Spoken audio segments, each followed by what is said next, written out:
बच्चों आजकल जमाना खैर नया है, परंतु कुछ चीजें हमेशा समय के हिसाब से चर्चित रहती हैं।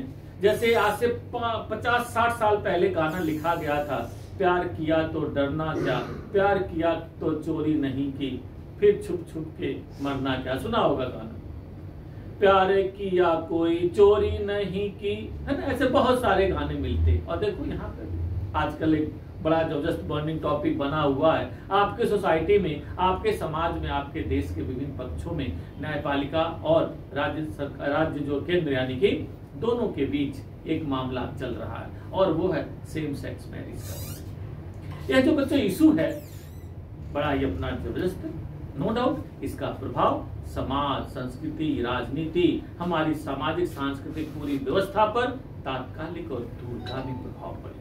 और ऐसी कोई चीज जिसका तात्कालिक और दूरगामी प्रभाव हो, नो डाउट वह बहुत इंपॉर्टेंट हो जाता है। वो मात्र ये कह के हल्का सा टाल देने से कि भाई प्यार किया कोई चोरी नहीं की, तो छुप छुप आहें भरना क्या, और प्यार किया तो डरना क्या, ना, नो।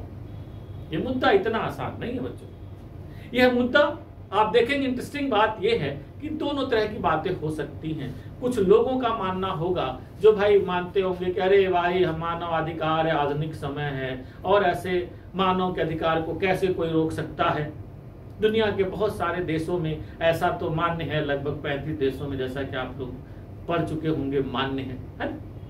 तो भारत में मान्यता देने में क्या हर्ज है। तो वहीं पर हमारे बहुत सारे हो सकता है सामाजिक ऐसे लोग, एक्सट्रीमिस्टिक फंडामेंटलिस्ट, जो कहें अरे भाई ये कैसे हो सकता है भाई, हाँ इसका तो गर्दन काट दिया जाए, मिटा दिया जाए, ऐसा कर दिया जाए, वैसा कर दिया जाए। ये एक तो सामाजिक पाप है। बहुत सारे आर्गुमेंट्स हो सकते हैं। आप यूपीएससी के छात्र हैं, और यूपीएससी का कोई भी छात्र बच्चों किसी भी एक्सट्रीमिस्टिक विचारों से नहीं जोड़ के सोच सकता अपनी बातों को। यह जो टॉपिक है भविष्य में हो सकता है ऐसे के लिए इम्पोर्टेंट हो, किसी और मुद्दों के लिए इम्पोर्टेंट हो, तो मैंने सोचा इस पर कुछ प्रकाश डाला जाए और इस पर कुछ चर्चा की जाए। बच्चों जैसा कि आप लोग जानते हैं, भारत में एक बड़ी ही सुव्यवस्थित सामाजिक व्यवस्था है, और उस व्यवस्था में इस तरह की चीजों को एक्सेप्टेंसी दे पाना बड़ा मुश्किल है। सेम सेक्स मैरिज मानवाधिकार का मामला मानकर दुनिया के बहुत सारे देशों में बहुत पहले से ही इसको मान्यता दे दी गई। जैसे नीदरलैंड में भाई मान्यता बहुत पहले 2001 में दे दी गई। After then Brazil, Canada, USA, many country of the world, near about 35 country, उन्होंने मान्यता दी नहीं भाई you can do marriage, no problem. Either male marriage कर सकते हैं, फीमेल कर सकते हैं, ट्रांसजेंडर आपस में मैरिज कर सकते हैं, कोई भी उसकी लेजिटिमेसी होगी, लीगलिटी होगी। ठीक बात है भाई, हो सकता है। अब ये मामला बच्चों भारत के में पहुंच गया। बाद में पहले मामला 370 का 370 कह रहा हूँ 377 का मामला किसी तरह से सुप्रीम कोर्ट ने कहा कि नहीं भाई ऐसा वैसा। अब मामला यहाँ तक पहुंचा। ये मामला बच्चों बहुत पेचीदा है। अभी कुछ दिनों पहले हेयरिंग हो रही थी, क्योंकि मामला कोर्ट में चल रहा है तो मैं इस पर बहुत ज्यादा नहीं बोल सकता हूँ, परंतु आपके यूपीएससी के संबंधित कुछ मुद्दों पर सोचने के लिए मैं आपको प्रेरित कर रहा हूँ, जो यूपीएससी के दिशा में काम आ सकता है। बाकी अभी कुछ दिनों बाद क्या वर्डिक्ट आता है तो उस पर एक बार फिर हम लोग बैठेंगे और चर्चा करेंगे। जैसे प्रेजेंट टाइम में अभी कुछ दिनों पहले केंद्र सरकार और सुप्रीम कोर्ट में जो चर्चा शुरू हुई, एक पीठ के समक्ष दोनों आर्गुमेंट्स, अपने दोनों तरफ के वकीलों के आर्गुमेंट्स शुरू हुए। भारत सरकार के द्वारा जो हमारे अटॉर्नी जनरल है उन्होंने अपनी बात कही और उन्होंने इसका पूरी तरह से विरोध किया। उनका मानना है कि यह भारतीय समाज के लिए बिल्कुल उपयुक्त नहीं है। यानी सरकार का यह स्टैंड है कि भारतीय समाज एक परंपरागत समाज है और ऐसे परंपरागत समाज में इन सभी चीजों का कोई स्थान नहीं। क्यों? क्योंकि यह यदि छेड़ा गया तो बच्चों इसके बहुत ही दूरगामी हमारी सामाजिक व्यवस्था पर प्रभाव पड़ेगा। जैसे भारत में पर्सनल लॉ को लेकर कोई समान नियम नहीं है ना, यानी कि यूनिफॉर्म सिविल कोड जैसी कोई बात नहीं है। मान लो फिर ये मुद्दा आ जाएगा, अलग अलग धार्मिक समूह के लोग हों तो उनका क्या मानक, किस तरह से लेजिटिमेशन होगी। फिर जेंडर में भी बच्चों बहुत सारे जेंडर माने जाते हैं। सामान्य रूप से आप लोगों ने सुने होंगे केवल जेंडर 2, मेल फीमेल एंड एक सिंपल ये कि भाई कोई नहीं, यानी कि जिसमें दोनों गुण ट्रांसजेंडर। विद्वानों का मानना है कि भैया 72 जेंडर की तरह रिकग्नाइजेशन कर सकते हैं, जब बात आ जाए तो 72 जेंडर हम मान सकते हैं। तो किस जेंडर में कौन होगा, कहां होगा, कैसे शादी होगी। फिर बच्चों सरकार का मानना है शादी होगी तो कौन पत्नी होगा, कौन पति होगा, आखिर कौन होगा। और जब कौन नहीं होगा तो फिर बच्चों कैसे दोनों कस्में खाएंगे भाई, कैसे दोनों एक दूसरे के लिए जिम्मेदारी की बातें करेंगे। और बच्चों उससे भी बड़ी एक इंपॉर्टेंट बात सरकार ने यह कहा है कि यह प्रकृति के नियमों के विपरीत है। प्रकृति में महिला पुरुष का मतलब होता है सृजन करना। सृजन का एक सबसे बड़ा लाभ यह है, इस प्रकृति में मानव प्रजाति की कंटिन्यूटी बनी रहती है ना, एक आर्गुमेंट है उनका। और यदि सेम सेक्स मैरिज होती है तो वहां पर प्रोडक्शन क्या होगा, यानी कि बच्चे नहीं होंगे। और बच्चे नहीं होंगे तो फिर क्या ये उचित होगा। तो एक उनका आर्गुमेंट्स, ये भी सही बात है।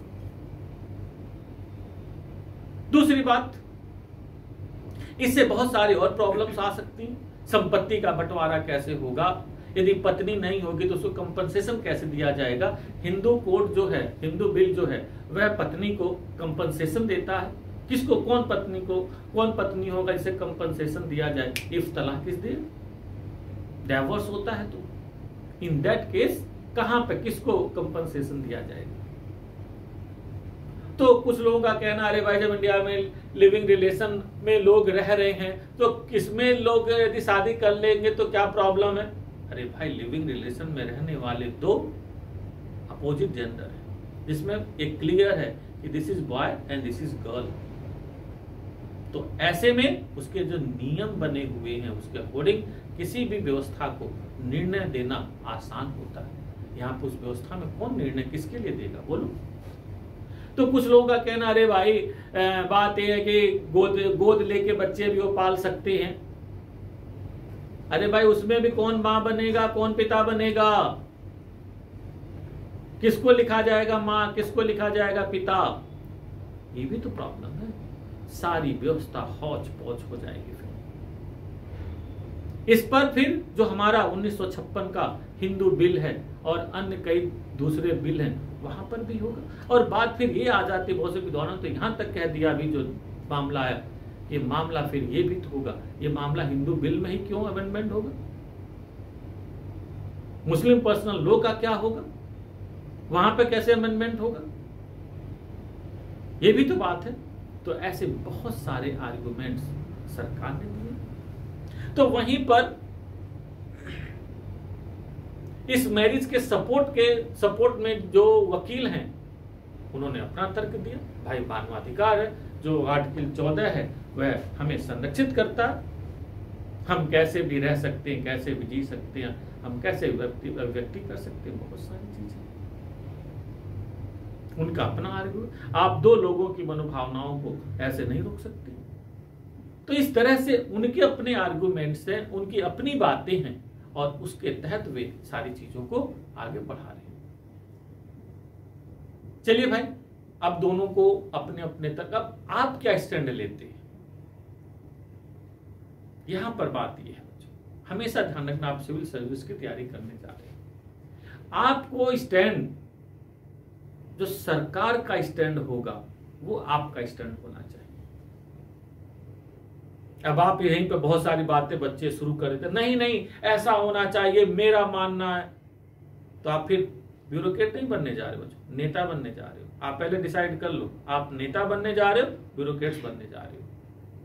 If you want to become a bureaucrats, यानी कि सरकार की व्यवस्था का एक अंग बनने जा रहे हैं और सरकार कह रही है कि नहीं नहीं ये काम गलत होने जा रहा है, सुप्रीम कोर्ट कई मामलों में इंटरवेन कर रही है, यहां तक की बात आ गई है कि वैसे विधायी मामले जो जिनके बनाने का अधिकार संसद के पास है, वहां पर सुप्रीम कोर्ट इंटरवीन कर रही है ना। मान लो सुप्रीम कोर्ट ने वर्डिक्ट दे भी दिया और केंद्र सरकार उसको पार्लियामेंट में बिल लाके नन वायबल का वो कर दे, गिरा दे उसको, तो क्या होगा? तो अननेसेसरी, इसका मतलब conflict in between supreme court and संसद का होगा। ऐसे बहुत सारे मुद्दे। तो ऐसे में बच्चों आपका मुद्दा एक बीच का मुद्दा रहना चाहिए कि सरकार द्वारा जो उठाए गए कदम हैं, जो सरकार के जो विचार हैं, वे भी कुछ हद तक ठीक हो सकते हैं और हो सकता है जिन लोगों ने मांग की है उनके भी कुछ बातें सोची जा सकती हैं, परंतु इसमें भारतीय समाज, भारतीय संस्कृति, भारतीय राजनीति, इन सब का भी ध्यान देना बहुत जरूरी है बच्चों। यदि बात हम उसकी करते हैं, क्या बोलते हैं, मानवाधिकार की, जो हमारे संविधान का एक महत्वपूर्ण अंग है, बहुत सारे संविधान दिए हुए, मूल अधिकार दिए हुए हैं, परंतु बच्चों हर मूल अधिकार में या बहुत सारे मूल अधिकार में लिमिटेशंस भी कहीं दी हुई है ना। वो वाली बात कही जाती है ना कि आपका अधिकार वहीं तक आपका अधिकार माना जाएगा जहां तक दूसरे के अधिकार का हनन न होना शुरू हो, है ना। तो ऐसे में मान लिया समाज में व्यापक किसी तरह से समस्या आ सकती है जिसका व्यापक दुष्प्रभाव पड़ सकता है, तो इसमें सरकार का जो निर्णय है वो सही भी हो सकता है ना।